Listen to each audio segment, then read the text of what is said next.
¿Qué sucede cuando un alma mortal escucha, en lo más profundo del silencio, la voz misma de Dios? En el corazón de Castilla, entre los vientos áridos y las torres de piedra, nació una mujer destinada a escribir con fuego la historia del Espíritu. Su nombre fue Teresa de Jesús, aunque el tiempo la conocería como Santa Teresa de Ávila, virgen, mística y doctora de la Iglesia. Pero antes de los títulos, antes del incienso y de los altares, hubo una niña que soñaba con la eternidad y un Dios que la llamaba desde el abismo del amor. El siglo XVI, cuna de imperios y hoguera de almas, fue testigo de su andar. Era un tiempo en que la fe se agitaba entre guerras, concilios y sombras. Un tiempo en que hablar de la experiencia divina era casi tocar el límite de la herejía. Y sin embargo, en medio del miedo y la sospecha, Teresa encendió una llama que ni los siglos ni la muerte pudieron apagar. Su vida no fue un relato de virtudes serenas, sino un drama interior en una lucha entre la tierra y el cielo, entre el deber y el deseo,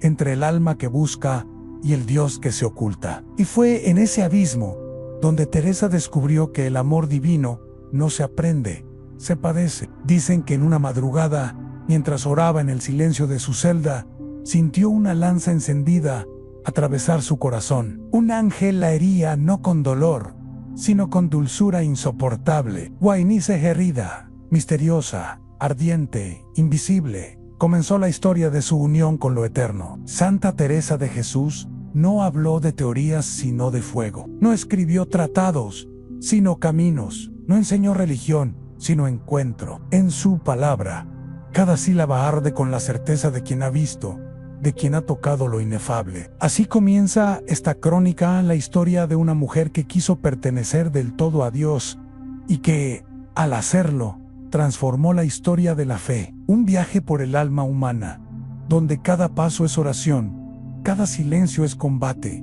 y cada lágrima es promesa de eternidad. Capítulo Yo. La niña de Ávila. Desde los primeros años de su vida, Teresa aprendió que el alma tiene sed y que ninguna fuente en la tierra puede apagarla.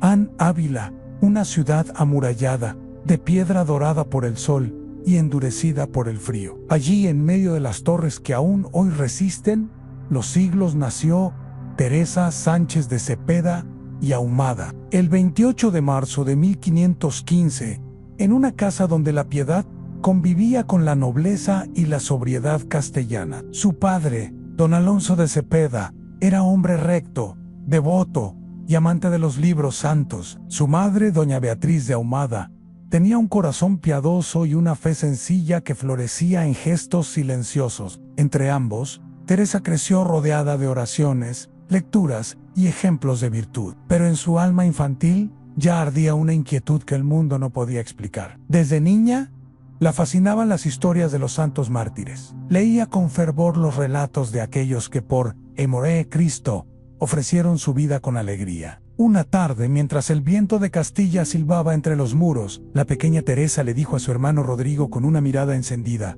«Vamos a tierra de moros, para que nos corten la cabeza por Cristo». Era apenas una niña, pero ya soñaba con el martirio, con el amor absoluto, con ese cielo que su alma sentía como destino inevitable. Los dos hermanos, tomados de la mano, salieron por el camino de Salamanca, pero su aventura fue breve. A un tío los encontró antes de que cruzaran las puertas de la ciudad. Cuando los trajo de vuelta, el padre los miró con ternura y temor, comprendiendo que en aquella niña había algo más que inocencia, había vocación. En las tardes de Ávila, Teresa jugaba a construir ermitas en el jardín de su casa, con piedras, maderas y flores. Levantaba pequeños templos donde, en su imaginación, habitaba el Dios que aún no conocía del todo, pero que ya la llamaba por dentro. Mientras las otras niñas soñaban con vestidos y bodas, ella soñaba con conventos y coronas de espinas. Cuando murió su madre, Teresa tenía apenas 12 años. Aquel golpe la marcó para siempre. Frente a la imagen de la Virgen, lloró en silencio y pronunció una promesa que cambiaría su destino a: «Madre mía, desde hoy te tomo por madre mía», ya que la mía ha muerto en esa noche. El cielo parecía más lejano, y sin embargo, en el fondo de su alma, algo comenzaba a despertar, a la certeza de que su vida no le pertenecía. Había nacido para algo más alto, algo invisible, algo eterno. El mundo exterior, sin embargo, la reclamaba. Adolescente ya, Teresa empezó a conocer la vanidad de los salones, los halagos, las amistades cortesanas. Su espíritu se dividía entre la atracción del mundo y la llamada del cielo. Rezaba con fervor, pero al salir de la capilla, el perfume de la vida social la seducía como una promesa fácil. Y en ese vaivén entre Dios y el mundo, entre la oración y el espejo, comenzó el verdadero drama de su juventud. Sus biógrafos dirán que era hermosa, inteligente, vivaz, pero en lo profundo Teresa se sentía inquieta, desgarrada, incapaz de hallar reposo en nada humano. Años más tarde escribiría Anne: desde muy niña andaba el Señor conmigo, y no supe yo aprovecharme de tan gran favor. Era la primera batalla, la del alma que busca, sin saber aún lo que busca, un preludio de fuego, antes de que la llama la consumiera del todo. Capítulo 2. El llamado y la resistencia. El alma que Dios quiere para sí no halla reposo, sino en la entrega. Y aún así, antes de la luz, viene la noche.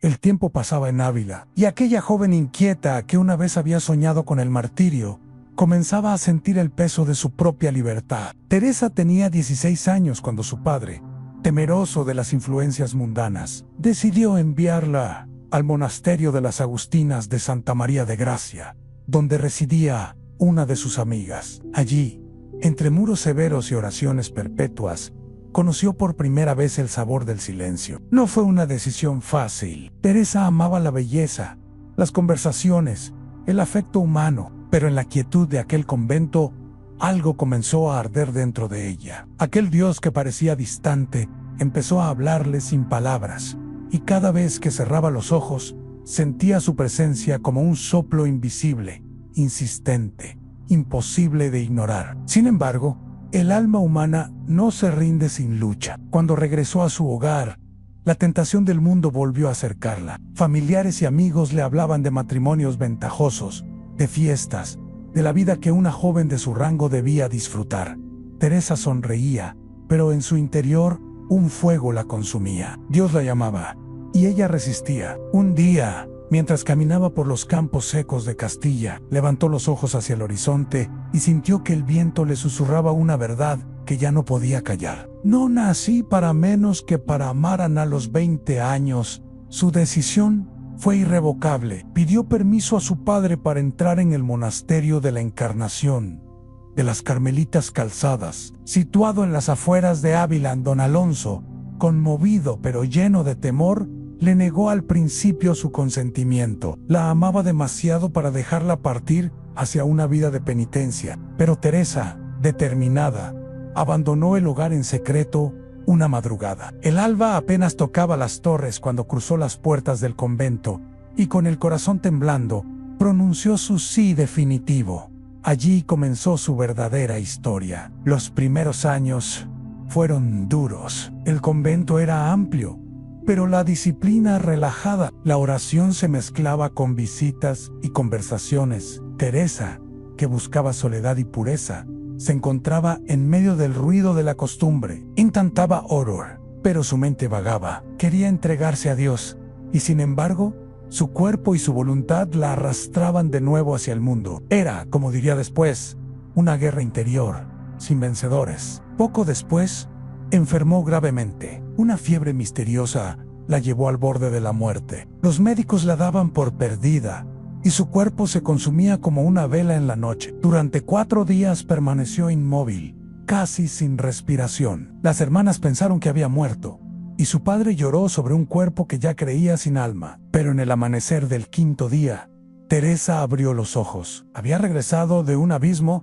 que ningún médico podía explicar. Su cuerpo quedó débil durante años, pero su espíritu despertó con una claridad nueva. En aquel hecho de dolor comprendió lo que antes no había entendido, aunque Dios no siempre se muestra en el consuelo, sino también en la herida. Aprendí, escribiría más tarde, que quien mucho ama, mucho padece, y que el amor verdadero se conoce en la cruz. A partir de entonces, su vida se volvió una peregrinación interior. Oraba sin descanso, pero a menudo se sentía seca, abandonada, incapaz de hallar al Dios que tanto buscaba. Pasaban los años, y Teresa, ya madura, se reprochaba su tibieza, su indecisión, su corazón dividido, hasta que una tarde, frente a una imagen de Cristo flagelado, comprendió lo que debía hacer. Si por ti tanto sufrió, dijo, ¿cómo puedo negarle nada? Aquella visión quebró su alma. Lloró largo rato, hasta que la oración se volvió una comunión silenciosa, una presencia viva, una certeza absoluta. Fue el comienzo de lo que los teólogos llamarían su conversión mística, aunque Teresa lo llamaba simplemente volver a Dios. Desde ese instante su vida cambió. Su oración se volvió profunda, ardiente, incesante. A veces, las hermanas la encontraban en el coro, inmóvil, con los ojos cerrados, el rostro encendido por una luz que no era de este mundo. Otras veces, caía en éxtasis, suspendida entre el cielo y la tierra, con el alma arrebatada en un amor que no podía explicarse con palabras humanas. Los confesores, alarmados, la observaron con recelo. Algunos pensaban que era ilusión, otros que era tentación, pero Teresa sabía que aquello era real, más real que todo lo visible, porque en medio del misterio había sentido la verdad más pura que el alma humana, cuando se deja poseer por Dios, arde sin consumirse, y así, de la enfermedad nació la fuerza, del silencio, la palabra, del dolor, la revelación. La joven de Ávila comenzaba a transformarse en la mujer del espíritu. Su resistencia se rendía al llamado, y el fuego de su vocación empezaba a iluminar los claustros de España. Capítulo 3. El incendio interior hay en el amor de Dios, un filo tan agudo que hiere para sanar, que abraza sin destruir, que da muerte para resucitar. El alma de Teresa había encontrado su morada, pero no su descanso. El monasterio se había convertido en su universo, un pequeño cosmos donde cada piedra, cada sombra, cada hora marcada por la campana, era una oportunidad para buscar a Dios. Y sin embargo, su espíritu seguía inquieto. Amaba, oraba, servía, pero sentía que algo más profundo la llamaba, como una voz que venía del centro del silencio. Había pasado ya la mitad de su vida cuando comenzaron las visiones. No eran sueños ni fantasías, eran presencias, irrupciones de lo divino que la dejaban temblando. A veces, en medio de la oración, sentía una fuerza que la elevaba, y su cuerpo quedaba suspendido en el aire, sin peso, como si la materia se rindiera ante la luz. Otras veces veía, con los ojos del alma, escenas del infierno, donde comprendía la gravedad del pecado y la misericordia que la había salvado. Todo en ella se volvió combate en su mente, su carne, su fe. Las superioras se alarmaban. Algunos confesores dudaban, temerosos de engaños diabólicos. Otros, como Fray Pedro de Alcántara, la escuchaban con reverencia y le decían en sí: ¿cuál fuere la fuente de tus visiones, hija? Dios está en ellas. En una de esas noches de oración, cuando el convento dormía y solo el viento recorría los claustros, Teresa sintió una presencia luminosa a su lado. Era un pequeño, resplandeciente, con un rostro de fuego y una mirada de ternura imposible. En su mano llevaba una lanza de oro, en cuya punta ardía una llama. El ángel se acercó, y con voz dulce, le dijo sin palabras, lo que el alma comprende sin oír. Entonces, hundió la lanza en su corazón. El dolor era tan grande, escribirá después, que me hacía gemir, y sin embargo, era tan suave, que no querría que se me quitara. Era el amor mismo lo que me hería equel instanti, llamado después la transverberación, marcó para siempre su existencia. Su corazón, abierto por el fuego del espíritu, quedó como una brasa viva. Desde ese momento, ya no amó con medida. Vivía consumida, como si cada respiración fuera una oración y cada latido un eco del cielo. Quienes la veían decían que su rostro brillaba. Su voz, al hablar de Dios, parecía encender los muros, y sin embargo, dentro de ella había humildad, temor, obediencia. No se creía santa ni escogida. Se creía pobre y necesitada de gracia. Repetía: no soy yo la que vive, sino Dios que vive en mí. A partir de aquel día, su oración cambió. Ya no era esfuerzo, sino entrega. Ya no era búsqueda, sino presencia. Decía que el alma, cuando llega a esa unión, queda como agua que se vierte en vino. No se sabe cuál es cuál, pero ambas cosas son una de las visiones. Se multiplicaron, veía a Cristo glorioso, a la Virgen, a los santos. A veces, mientras escribía, la pluma se le detenía porque el espíritu la arrastraba hacia una contemplación más alta. Y cuando volvía en sí, encontraba las palabras ya escritas, como si una mano invisible la guiara. Así nacieron sus libros: el libro de la vida, el camino de perfección, las moradas del castillo interior. Páginas que no fueron pensadas, sino dictadas por el fuego. Pero aquel incendio interior no era solo éxtasis, también era sufrimiento, porque toda luz revela su sombra, y toda alma unida a Dios conoce la noche. Teresa atravesó largos periodos de sequedad, de ausencia, de abandono. Oraba, y parecía que el cielo estaba cerrado. Sentía que Dios la había dejado sola, y sin embargo seguía amando. A veces el Señor me dejaba sin consuelo alguno, escribirá, pero no por castigo, sino para que entendiese que la fe es amar, aun cuando no se siente, esa fidelidad sin emoción, esa perseverancia sin recompensa, fue su prueba más grande. Y en medio de esa noche oscura, comprendió el secreto del amor místico, que Dios no siempre se muestra para que lo sintamos, sino para que lo busquemos más. Cada vez que volvía a la luz, Teresa se sentía más unida, más transformada. Su alma se había convertido en un fuego silencioso, en un jardín interior donde solo Dios podía entrar. De aquel incendio nacería la Reforma del Carmelo. De aquel amor nacería una nueva historia. Capítulo 4. La Reforma del Carmelo. Cuando el fuego del Espíritu se encierra en el corazón, busca salida. Y cuando no la haya edificado templos a mediados del siglo XVI, la Iglesia respiraba entre tempestades. Europa se desgarraba en guerras de fe. El rugido de la Reforma protestante sacudía los cimientos del mundo católico, y los concilios trataban de recomponer lo que el orgullo de los hombres había fracturado. En medio de aquel torbellino, Dios escogió una mujer silenciosa, una monja de clausura en Ávila, para renovar el corazón de la oración. Esa mujer era Teresa de Jesús. El monasterio de la Encarnación, donde había pasado largos años, albergaba a casi 180 religiosas. Las reglas eran suaves, la vida acomodada, las visitas eran frecuentes y la soledad rara. Teresa, en su oración ardiente, sentía que aquella comodidad apagaba el fuego del espíritu. Quería volver a la pureza del Carmelo primitivo, aquel que, siglos antes, había nacido en las montañas de Palestina, donde los ermitaños vivían solo para contemplar a Dios.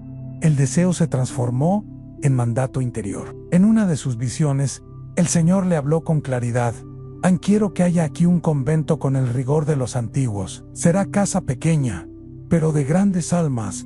El alma de Teresa tembló. Sabía que el camino sería áspero, que las autoridades se opondrían, que las incomprensiones caerían como piedras, pero también sabía que lo que nace de Dios no teme la contradicción. En el año de 1562, después de años de oración, resistencia y providencias misteriosas, fundó el monasterio de San José, el primero de los carmelitas descalzos. Descalzos, porque querían andar ligeros de todo lo terreno, libres de ambición, desnudos de poder. Allí, entre muros humildes, comenzó la gran reforma. El silencio volvió a tener voz.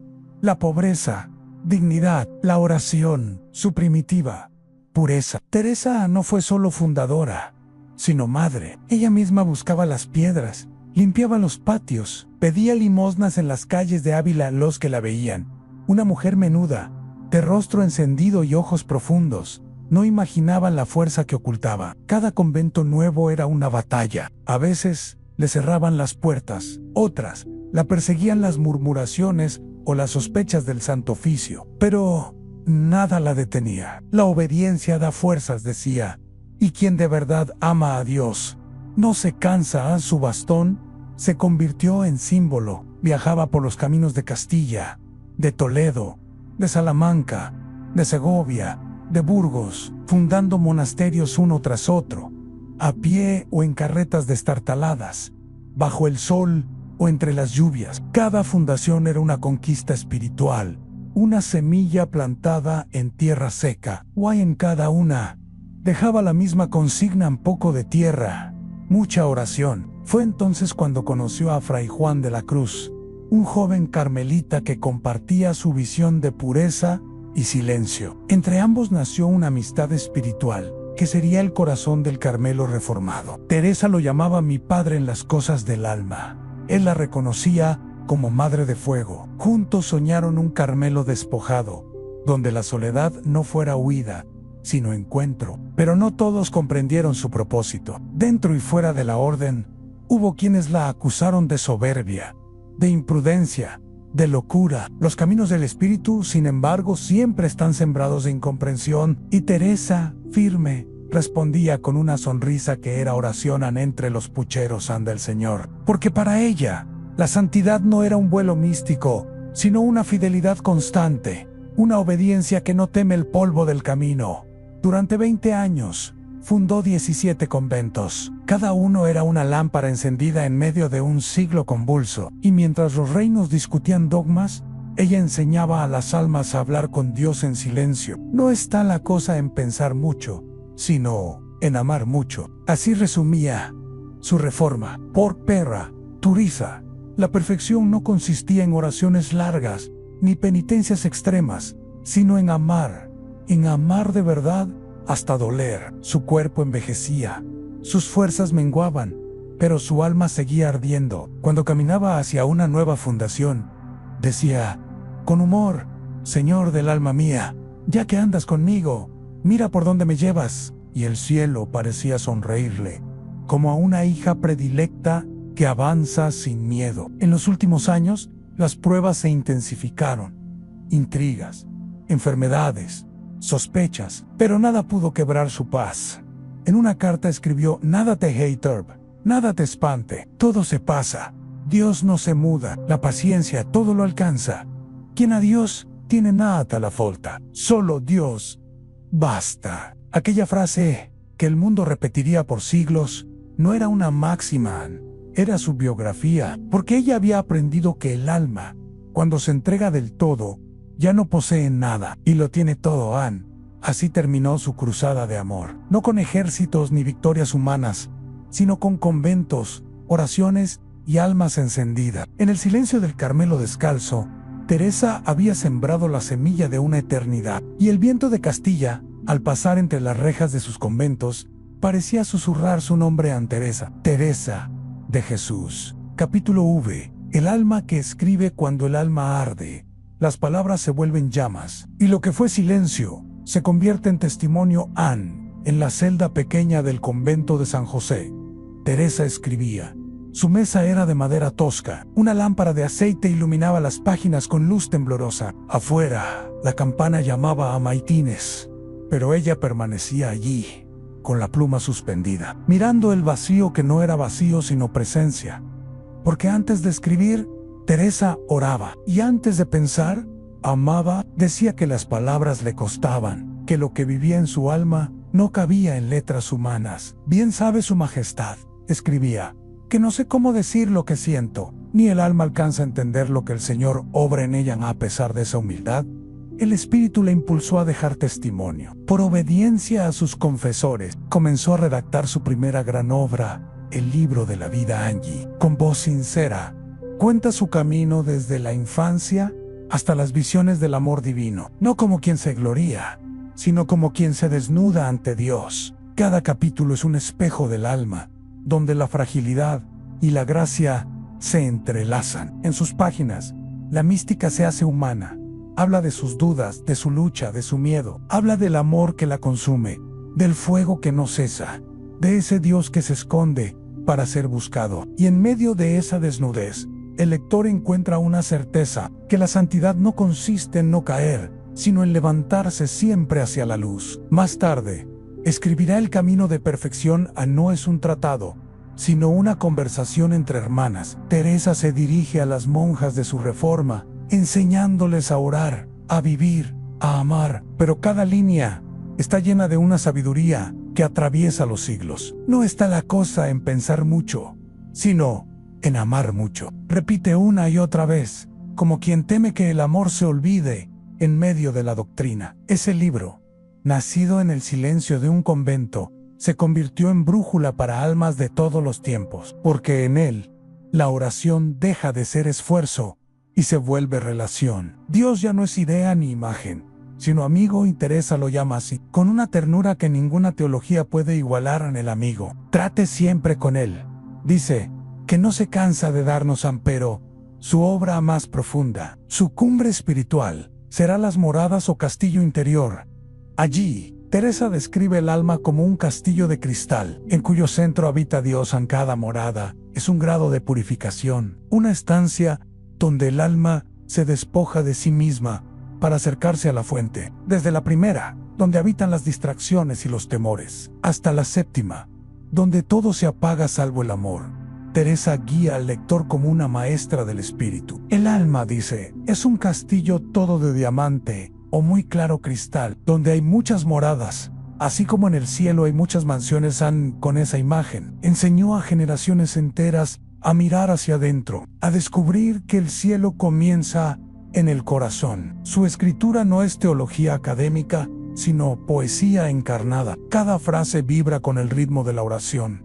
Cada palabra es fruto de una experiencia que trasciende lo humano. Por eso, siglos después, los doctores de la Iglesia dirán que sus obras son más que devoción, son ciencia divina. Su estilo era natural, espontáneo, lleno de humor y de gracia. Cuando se equivocaba, lo reconocía con sencillez. Cuando describía los misterios, lo hacía con imágenes tomadas de la vida cotidiana, a una mariposa, un jardín, una fuente, una celda. Así, tradujo lo inefable en lo humano. Y por eso, quienes la leen no solo entienden, sino sienten. Entre oración y escritura, entre éxtasis y deber, Teresa se fue convirtiendo en voz universal. Sus palabras cruzaron los muros de clausura y llegaron a príncipes, obispos y teólogos. El Papa Gregorio XV, muchos años después de su muerte, diría que Dios habló al mundo por su pluma, y la Iglesia entera la reconocería como doctora mística, una de las primeras mujeres en recibir el título de doctora de la Iglesia. Pero ella nunca buscó honores. A quien le decía madre, «Vuestros libros son tesoros», respondía con humildad, «No es mío nada de lo bueno que hay en ellos, todo es de Dios». Y así, su palabra se hizo oración perpetua, y su oración, palabra que no cesa. Escribió también cartas, cientos de ellas, dirigidas a sus hijas, a frailes, a confesores, a nobles y a reyes. En esas líneas breves se ve su alma viva, prudente, alegre, apasionada, práctica. En una carta escriben: entre los pucheros anda el Señor, recordando que Dios se encuentra también en las cosas simples. En otra, exhorta a una hermana enferma en sufrir amargua y calor. Ese es el secreto. Poco a poco, sus libros se convirtieron en refugio para quienes buscan sentido en medio del mundo. Y aún hoy, sus palabras siguen respirando, porque no fueron escritas con tinta, sino con fuego. Al caer la noche, cuando las otras monjas dormían, Teresa solía cerrar su cuaderno, apoyar la cabeza en sus manos y decir: Señor mío, ya está dicho cuanto supe, pero de lo que sentí, no hay palabras. Y en ese silencio, donde terminan las frases, comenzaba la eternidad. Epílogo, el perfume de la eternidad. La muerte no llega cuando el cuerpo se apaga, sino cuando el amor deja de arder. Y Teresa nunca dejó de amar. Era el otoño del año de 1582. El aire de Castilla se había vuelto más frío, y los caminos más largos para aquella mujer cansada de cuerpo, pero incansable de espíritu. Teresa de Jesús, ya envejecida y enferma, continuaba viajando para fundar, corregir y consolar. Sus fuerzas se agotaban, pero su alma seguía encendida. Decía con una sonrisa leve: «Trabajo por amor, y el amor no se cansa, nané». A finales de septiembre, emprendió su último viaje hacia el convento de Alba de Tormes, un lugar pequeño, rodeado de ríos y colinas, donde el silencio parecía hecho de eternidad. Allí, su cuerpo debilitado comenzó a rendirse lentamente. El dolor la consumía, pero su espíritu, como una lámpara al final de la noche, brillaba con más fuerza cuanto más se acercaba al amanecer.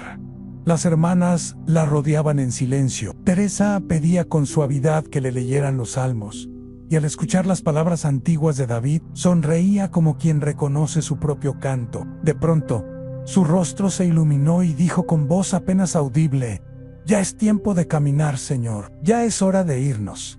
Pidió recibir los sacramentos y al tomar el crucifijo entre las manos, susurró al fin: «Señor, soy hija de la iglesia». Era la noche del 4 de octubre. Las campanas de Alba de Tormes marcaron la hora y en el silencio del convento, su alma partió suavemente, como una llama que no se apaga, sino que se transforma en luz invisible. Dicen que al morir, un perfume desconocido llenó su celda. No era incienso ni flor, sino un aroma dulce, sereno, como si el cielo hubiese abierto sus puertas para recibirla. Aquel perfume persistió durante días y las hermanas lo llamaron la fragancia de su alma. Su cuerpo fue enterrado allí mismo, pero el tiempo no pudo retenerlo. Décadas después, al abrir su tumba, hallaron su cuerpo incorrupto y en su corazón una herida intacta, como testimonio visible de la transverberación. Los médicos, los obispos, los testigos quedaron asombrados. Ninguna explicación humana bastaba. La lanza de amor que un día la había herido seguía allí salando su destino. El mundo, que apenas había comprendido a la mujer, comenzó entonces a venerar a la santa. En el año de 1622, el Papa Gregorio XV la canonizó solemnemente. Y siglos más tarde, en 1970, el Papa Pablo VI la proclamó doctora de la Iglesia. Junto a Santa Catalina de Siena por primera vez, la sabiduría femenina se sentaba entre los grandes doctores del espíritu. El eco de su voz, nacida entre muros humildes, llegaba a los confines de la tierra. Hoy, sus conventos siguen en pie, sus libros siguen respirando, y su oración sigue repitiéndose en millones de labios. Nada te turbe, nada te espante, todo se pasa, Dios no se muda, la paciencia todo lo alcanza. Quien a Dios tiene nada la falta, solo Dios basta. Teresa de Jesús no murió en Alba de Tormes, allí comenzó su eternidad. Su espíritu sigue caminando por los claustros de la historia. Sus sandalias descalzas aún resuenan en las almas que buscan, y su voz, tan dulce como firme, sigue diciendo al corazón del hombre moderno: no busques fuera lo que vive dentro. El castillo de Dios está en ti. Y así termina esta crónica, no con una despedida, sino con una promesa, que mientras exista un alma que ore, mientras haya una lágrima que busque sentido, Teresa seguirá viva, repitiendo desde su cielo de fuego: solo Dios basta.